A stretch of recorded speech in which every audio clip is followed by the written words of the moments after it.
베드로전서 2장 18절부터 25절까지를 제가 대신 봉독해 드리겠습니다.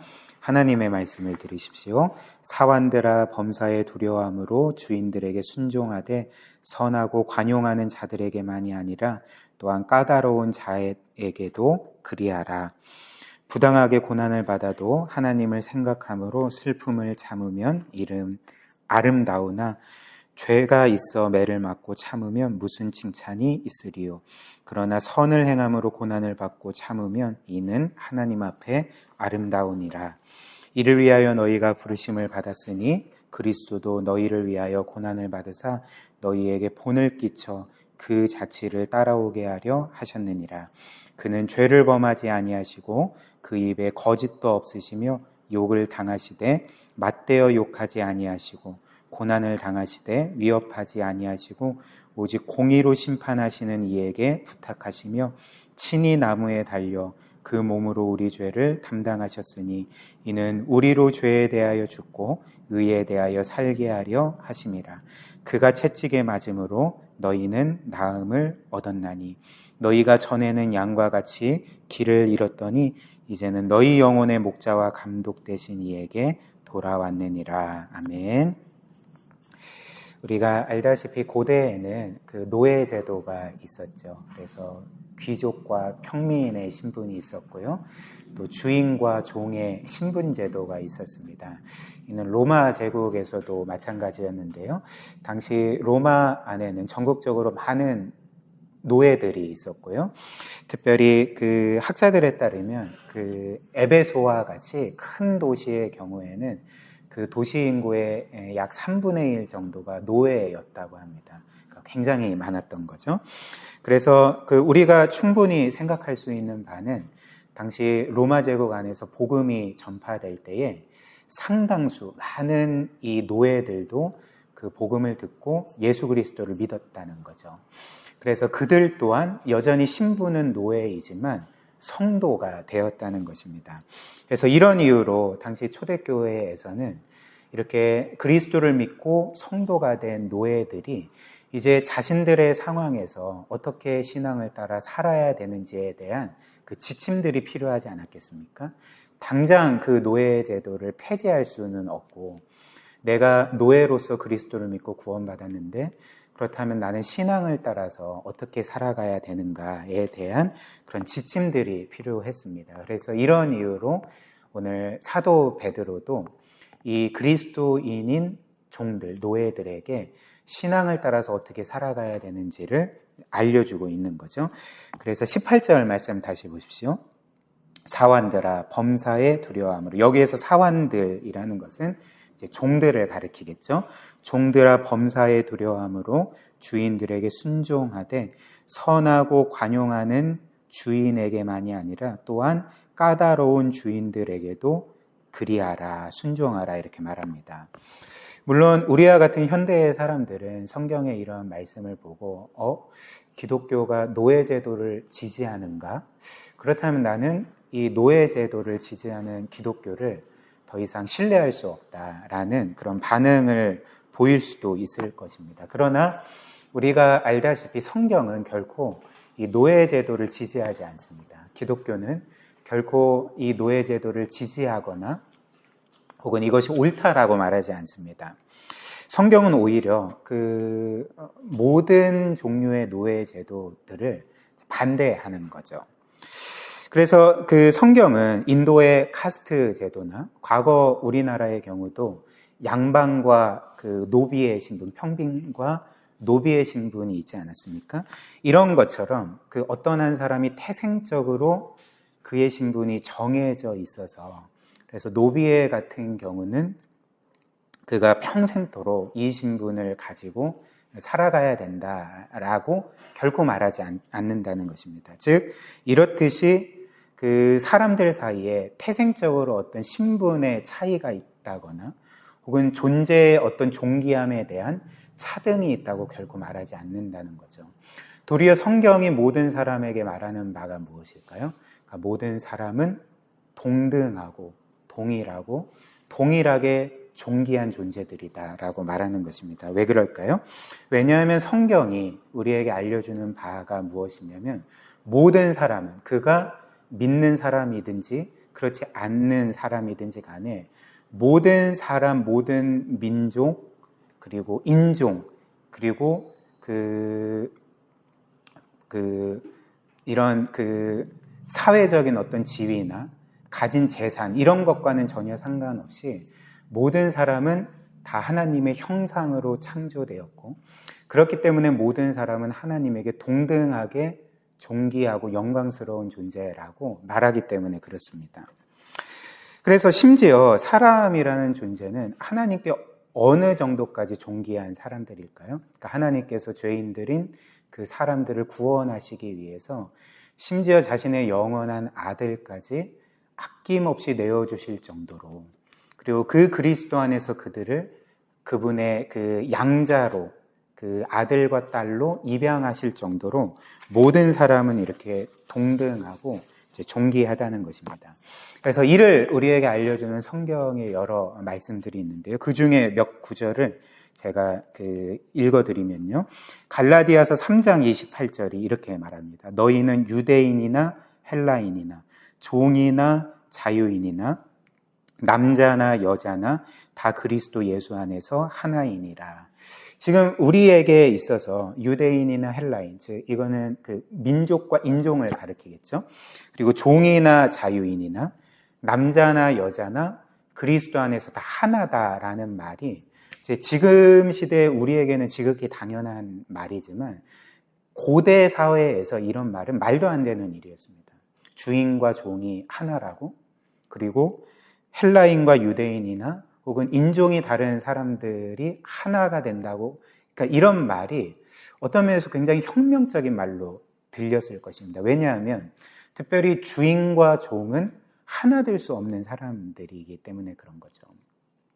주인은 존재론적으로 더 우월하고 종들이나 노예 같은 경우에는 거의 한 인격으로 대우받기보다는 물건이나 가축 취급을 받았기 때문에 주인과 종이 혹은 노예가 하나라는 말은 굉장히 혁명적인 말인데, 성경은 분명하게 종이나 자유자나 그리스도 안에서 하나다, 한 존재다, 똑같이 존귀하다 이렇게 말하고 있는 거죠.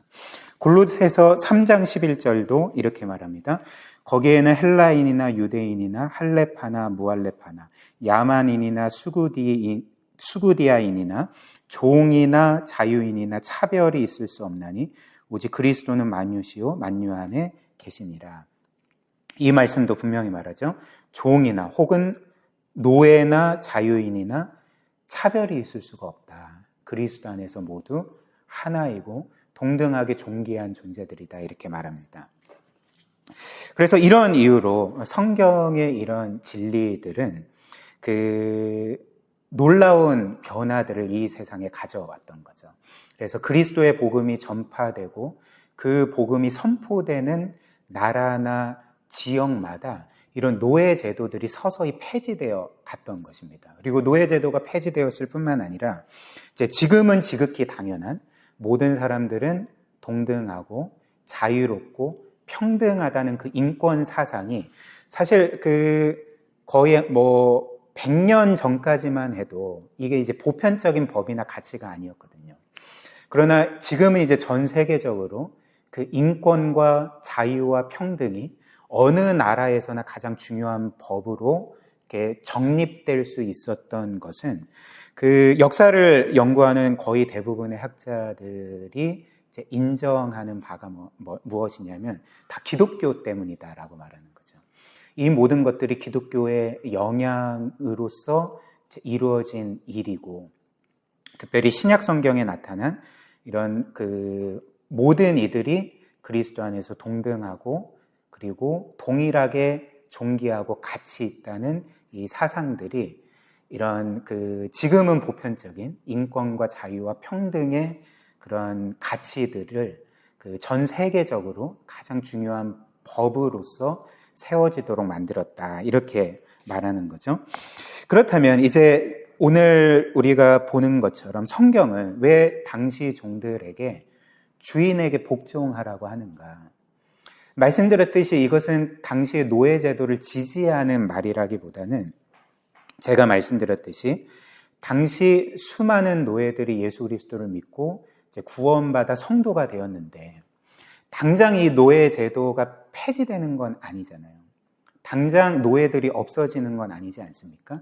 그래서 그들이 자신들이 처한 상황에서 이제 어떻게 신앙을 따라 살아가야 되는지를 이제 성경은 그 지침들로서 그들에게 주는 거라는 거죠. 그래서 그렇다면 이제 믿음을 가진 이 종들이 그 믿음을 따라 어떻게 살아가야 된다고 성경은 우리에게 알려주고 있습니까? 오늘 말씀처럼 그리스도인이 된 종은 주인에게 순종하라 이렇게 말하는 거죠. 착한 주인에게만, 자신에게 잘해주는 주인에게만 순종하지 아니하고 오늘 말씀처럼 까다로운 주인에게, 즉 불의한 주인에게도 순종하라 이렇게 말하고 있습니다. 그리고 19절, 20절처럼 부당하게 고난을 받아도 하나님을 생각하며 참고, 그리고 20절 말씀처럼 이제 그들이 행하는 악을 이제 악으로 갚지 말고 선으로 갚으라 이렇게 말하고 있는 거죠. 여기에서 우리는 한 가지 사실을 깨닫게 됩니다. 그것은 성경이 이 세상의 악한 정권이나 제도에 대해서 그리스도인들에게 폭력적인 대응을 요구하지 않는다는 거죠. 성경은 이 세상의 악한 정권이나 제도에 대해서 그러니까 너희가 힘을 합쳐서 악한 지도자를 죽이고 이 나라를 전복시키고 이 세상에 그 기독교의 가치를 펼칠 수 있는 새로운 나라를 세워라. 그러니까 이런 식으로 요구하지 않는다는 것입니다. 이는 당시 노예 제도에 대해서도 마찬가지라는 거죠. 오늘 우리가 보는 것처럼 성경은 너희 그리스도를 믿은 구원받은 노예들아, 너희들이 이제 힘을 합쳐서 저 불의하고 악한 주인들에게 어찌됐든 그들을 맞서 싸워서 그들을 다 죽이고 그리고 노예 제도를 뒷받침하는 이 나라를 무너뜨려서 새로운 세상을 세워라 이렇게 말하지 않고 이제 뭐라고 말합니까? 오늘 말씀처럼 비록 너희가 종이지만 너희가 있는 그 자리에서 그리스도의 본을 따라서 그 주인들에게 순종하고 그 주인들이 불의한 주인이어서 너희를 그렇게 폭력적으로 대하고 그리고 너희를 핍박한다 할지라도 너희는 그들에게 그들의 악을 선으로 갚으면서 너희가 그리스도의 빛을 드러내라. 너희가 있는 그 위치에서 빛과 소금의 역할을 감당해라 라고 요구하고 있는 것입니다. 이렇게 명하고 있는 거죠. 그리고 이는 주님께서 우리 모두에게 명하신 바이기도 했는데요. 우리가 잘 아는 산상수훈에서 주님이 이런 말씀을 하셨습니다. 마태복음 5장 16절입니다. 이같이 너희 빛을 사람 앞에 비치게 하여 그들로 너희 착한 행실을 보고 하늘에 계신 너희 아버지께 영광을 돌리게 하라.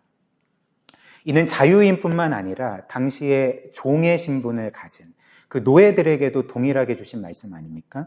너희는 너희 빛을 사람 앞에 비추어라. 그리고 그들이 너의 착한 행실을 보고 하늘에 계신 너희 아버지께 영광을 돌리게 하라. 이것은 노예에게도 해당되는 말씀이었다는 거죠. 그리고 우리가 계속 보고 있었던 베드로전서, 특별히 2장 12절 말씀, 우리가 지난 몇 주 동안 살펴본 말씀이죠. 이렇습니다. 너희가 이방인 중에서 행실을 선하게 가져 너희를 악행한다고 비방하는 자들로 하여금 너희 선한 일을 보고 오시는 날에 하나님께 영광을 돌리게 하려 함이라. 똑같이 우리 그리스도인의 선한 행실을 통해서 믿지 않는 자들이 그 선한 행실을 보고 하나님을 인정하고 하나님께 영광을 돌리게 하라라고 말씀하고 있는 거죠. 그래서 오늘 본문 말씀은 우리에게 이렇게 말하고 있는 것입니다. 19절, 20절 한번 다시 보십시오. 이렇게 말합니다. 부당하게 고난을 받아도 하나님을 생각함으로 슬픔을 참으면 이는 아름다우나 죄가 있어 매를 맞고 참으면 무슨 칭찬이 있으리요. 그러나 선을 행함으로 고난을 받고 참으면 이는 하나님 앞에 아름다우니라.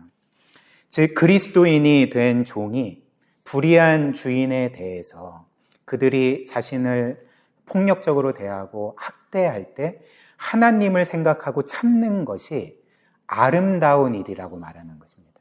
그리고 더 나아가서 선을 행함으로 고난을 받고 참으면 이는 하나님 보시기에 아름다운 일이다라고 말씀을 하는 거죠. 그런데 이 말씀을 헬라어 원문으로 보면 여기에서 이 아름답다는 말, 종이 하나님을 생각하고 참고 견디면서 악한 주인에게 선을 행하는 것이 아름답다라고 말하지 않았습니까?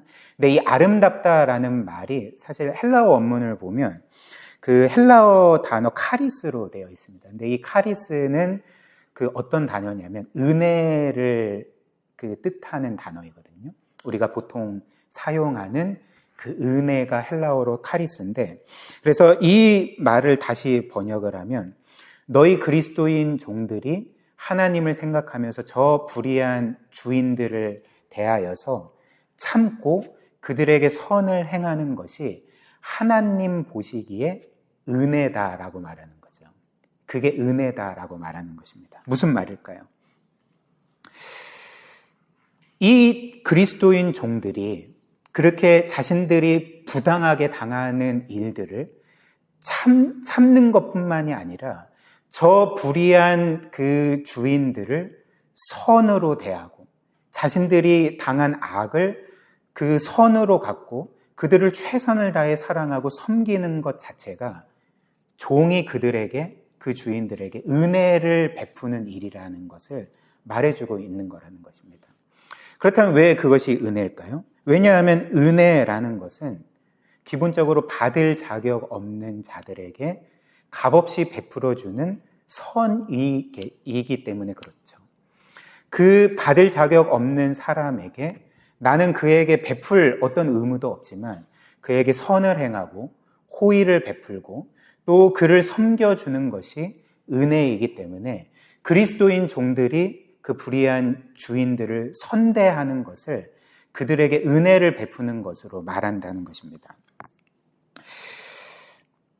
그리고 오늘 이 21절 말씀은 그 종들이 주인들에게 이렇게 은혜를 베풀 뿐만 아니라 이제 이것 자체가 그 불의한 자들에게 그 은혜로 그들을 대하는 것 자체가 그 너희를 향한 하나님의 부르심이다라고 말하는 거죠. 21절부터 한번 보십시오.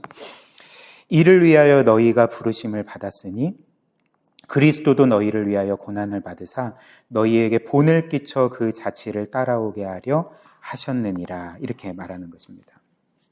이를 위하여 너희가 부르심을 받았으니, 이를 위하여는 무슨 말입니까? 그러니까 앞의 구절을 보면 종이 자신을 그렇게 괴롭히고 합대하는 그 악한 주인을 선대하는 것, 이를 위해서, 그러니까 그 주인에게 은혜를 베푸는 그 일을 위해서 너희가 부르심을 받았다라고 말하는 것입니다. 그렇다면 왜 하나님은 이런 일로 우리를 부르셨을까요?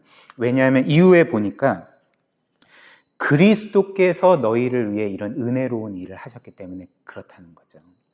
즉 우리도 그리스도께서 이처럼 우리에게 은혜를 베풀어 주셨기 때문에 우리 또한 그리스도인이 된 종의 신분이든지 아니면 자유인이든지 간에 우리 또한 우리를 부당하게 대하는 사람들에게 마땅히 은혜를 베풀어야 된다.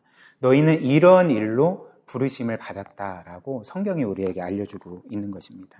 그래서 그리스도께서 우리를 위해서 행하신 은혜가 무엇입니까? 22절부터 다시 보십시오. 그는 죄를 범하지 아니하시고 그 입에 거짓도 없으시며 욕을 당하시되 맞대어 욕하지 아니하시고 고난을 당하시되 위협하지 아니하시고 오직 공의로 심판하시는 이에게 부탁하시며 친히 나무에 달려 그 몸으로 우리 죄를 담당하셨으니 이는 우리로 죄에 대하여 죽고 의에 대하여 살게 하려 하심이라. 그가 채찍에 맞음으로 너희는 나음을 얻었나니 너희가 전에는 양과 같이 길을 잃었더니 이제는 너희 영혼의 목자와 감독 되신 이에게 돌아왔느니라. 이렇게 주의 은혜를 우리에게 알려주고 있는 거죠. 사랑하는 여러분, 그분은 오늘 말씀처럼 죄가 전혀 없으셨음에도 불구하고 우리의 모든 죄짐을 짊어지시고 이 세상에서 마치 가장 흉악한 범죄자인 것처럼 그렇게 십자가에 못 박혀 죽임당하시지 않았습니까? 그리고 우리는 받을 자격이 전혀 없음에도 불구하고 우리 예수 그리스도께서는 그분의 죽음으로 이루신 그 모든 구원이 마치 우리의 구원이 되는 것처럼 그분의 모든 의로움을 우리의 것으로 값없이 선물로 주셨던 거죠. 그리고 더 나아가 하나님은 그리스도 안에서 우리를 이제는 원수가 아니라 그분의 자녀로 삼아주시고 우리에게 영원한 나라와 모든 것을 주시지 않았습니까? 그리고 그 주님은 여전히 죄 많고 실패 많은 우리를 은혜로 대해 주시고 앞으로도 영원토록 우리를 은혜로 대해 주실 것입니다. 바로 이런 은혜를 주께서 우리에게 베풀어 주셨기 때문에 오늘 성경은 그리스도인 된 너희 종들아 혹은 그리스도인 된 너희 자유인들아 너희를 불의하게 대하는 모든 이들에게 은혜로 대하라 이렇게 말하고 있는 것입니다. 이것이 이제 하나님이 우리를 부르신 부르심이라는 거죠. 또한 이것은 우리에게 마지막으로 한 가지 사실을 더 알려주는데요. 바로 사람이 어떻게 변할 수 있는지를 우리에게 알려주는 거죠. 지금 주님께서는 그리스도인이 된 종들에게 주인을 은혜로 대하라 말하고 있지 않습니까? 주인에게 선대하라 이렇게 말하고 있지 않습니까? 그렇다면 이 명령을 주신 주님의 최종 목적은 무엇일까요? 결국 우리가 계속 보는 것처럼 그 종의 그리스도 닮은 그 모습과 삶과 섬김을 통해 그 불의한 주인이 그리스도의 사랑을 알게 되는 거죠. 그리고 그리스도를 믿게 되어서 그 또한 구원에 이르는 것을 그렇게 바라보면서 주님이 이런 명령을 주신 것 아니겠습니까? 그렇기 때문에 우리는 여기에서 깨닫게 되는 것은 한 사람이 어떻게 변하는지를 우리가 발견하게 되는 거죠. 우리는 보통 어떤 한 사람이 잘못된 길로 갈 때 그 사람이 변화되게 그 삶이 바뀌어지는 그런 방식을 우리는 보통 이렇게 생각을 하기가 쉽습니다. 그 사람을 뭔가 징계하고 또 어떤 물리적인 강제력을 행사해서 그 사람의 행동을 변화시킬 수 있겠지라고 생각을 합니다. 물론 이런 방식으로도 사람을 바꿀 수는 있지만 그의 행동만 바꿀 뿐이지 사실 그의 내면을 바꿀 수는 없는 거죠. 그렇다면 한 사람의 내면과 영혼을 바꿀 수 있는 것은 무엇일까요? 그러니까 물리적인 강제력이 아니라 어떤 징계가 아니라 사랑이 그 사람의 내면을 바꾸게 된다는 거죠. 즉, 한 사람이 그가 결코 받을 수 없는 그 사랑을 누군가로부터 무차별적으로 받을 때에 그 사랑이 그 사람의 내면을 변화시키고 영혼을 변화시키고 그 행동의 근원까지 변화시킬 수가 있다는 것입니다. 이는 우리에게도 마찬가지 아닙니까? 우리는 어떻게 그리스도인이 되었으며 여전히 부족하지만 그 하나님의 뜻대로 살려고 애쓰는 사람으로 변화되었습니까? 그리고 조금씩 변화되어 가고 있는 것입니까? 이렇게 우리의 변화가 하나님의 어떤 위협과 협박 때문이겠습니까? 그렇지 않죠. 우리가 이렇게 조금이나마 계속적으로 변화되는 것, 우리의 삶이 계속적으로 성화의 길을 나아가는 것은 바로 자격 없는 죄인에게 한없이 베풀어 주시는 하나님의 사랑 때문이라는 거죠. 그 사랑이, 그 은혜가 내가 아무리 생각해도 나는 이런 사랑을 받을 그 어떤 자격과 공로가 없지만 무차별적으로 우리에게 쏟아부어 주시는 이 사랑으로 인해 우리의 내면이 조금씩 바뀌게 되고 그리고 우리의 영혼이 계속적으로 변화되게 되고 그래서 여전히 부족하지만 그 놀라운 사랑을 베풀어 주신 그 하나님을 위해 살려고 거룩하게 살려고 애쓰는 그런 삶을 살아가게 되지 않습니까? 그래서 오늘 이 말씀처럼 우리가 그리스도께 받은 은혜로서 다른 사람들을 은혜로 대하고 그리고 그 사람들을 선대할 때에 이 베드로전서가 계속적으로 우리에게 알려주는 것처럼 그들은 우리의 이런 선한 삶과 행실을 통해 그리스도의 사랑을 보게 될 거고 그 사랑을 알게 될 거고 깨닫게 될 것입니다. 그리고 우리는 이런 과정을 통해서 그들의 영혼을 구원하게 될 것입니다. 오늘 이 말씀을 기억하며 우리가 종은 아니지만 우리는 그리스도 안에서 자유인이 되었지만 우리가 받은 은혜로 혹시라도 우리를 불의하게 대하는 자들, 부당하게 대하는 사람들, 그리고 우리를 적대시하는 사람들에게까지도 그들을 은혜로 대하여서 우리의 이 참 그리스도의 사랑의 빛으로 많은 이들을 주님께로 인도하는 그런 복된 삶 살았으면 좋겠습니다.